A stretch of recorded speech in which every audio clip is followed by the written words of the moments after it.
Halo teman-teman, perkenalkan nama saya Muhammad Ihsanuddin At-Thohir, mahasiswa Fakultas Ekonomi dan Bisnis Universitas Swadaya Gunung Jati, Prodi Manajemen. Saya dari kelas 2J Manajemen SDM, NPM 121029. Di sini saya akan menjelaskan tentang pembelajaran organisasi atau learning organization. Untuk selengkapnya mari kita simak videonya. Organisasi pembelajaran merupakan proses pengembangan performa karyawan dalam organisasi, secara kontinu meningkatkan kapasitasnya untuk mengatasi setiap tantangan dan perubahan. Pembelajaran merupakan proses untuk mendapatkan pengetahuan yang dilanjutkan untuk aktualisasi. Pengetahuan yang sebelumnya telah dimiliki melalui dua hal.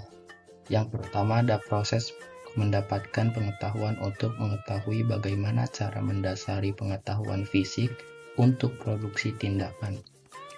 Yang kedua ada proses mendapat pengetahuan untuk mengetahui mengapa demikian yang dihasilkan kemampuan untuk mengartikulasikan pemahaman spektual dari pengalaman.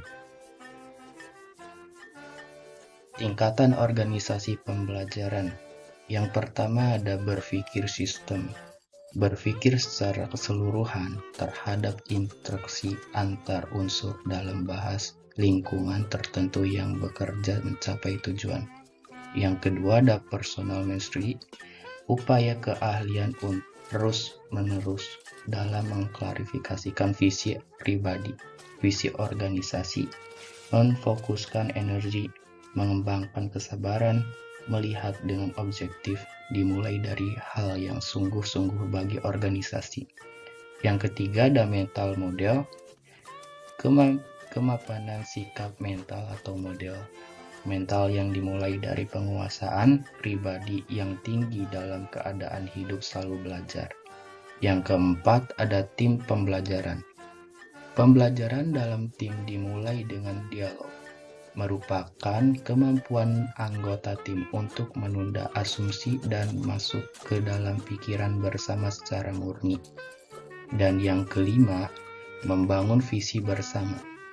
Kenyataan pembelajaran terus-menerus sepanjang berhubungan dengan visi kepemimpinan yang memberi inspirasi pada organisasi. Merupakan kapasitas untuk berpegang pada gambaran bersama akan keadaan yang ingin diciptakan di masa yang akan datang.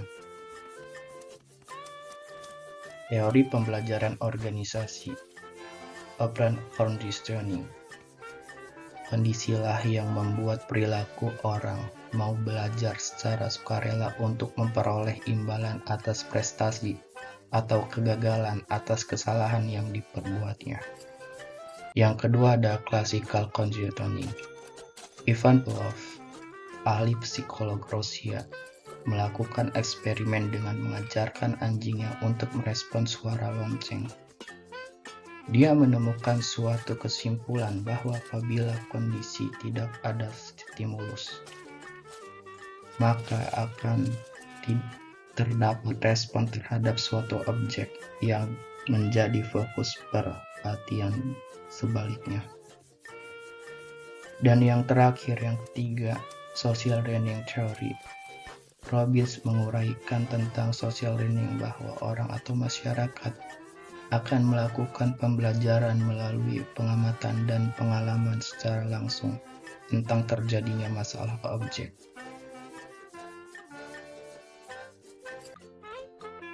Tiga fungsi kunci dalam membangun organisasi pembelajaran.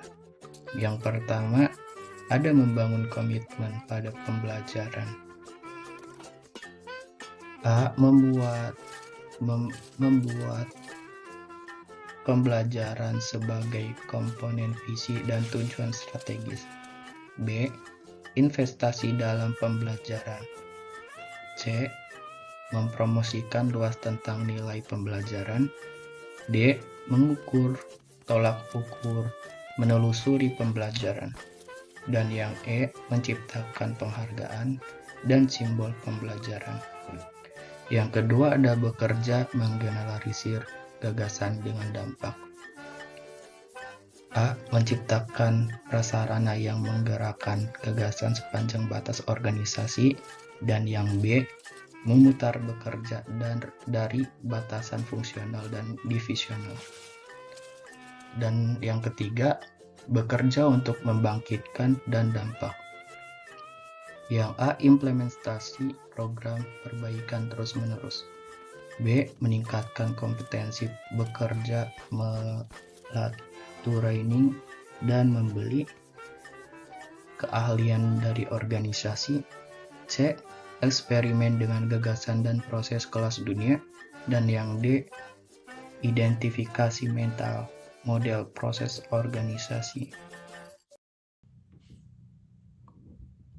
Baik teman-teman, mungkin itu saja materi yang dapat saya sampaikan. Sampai ketemu di materi selanjutnya.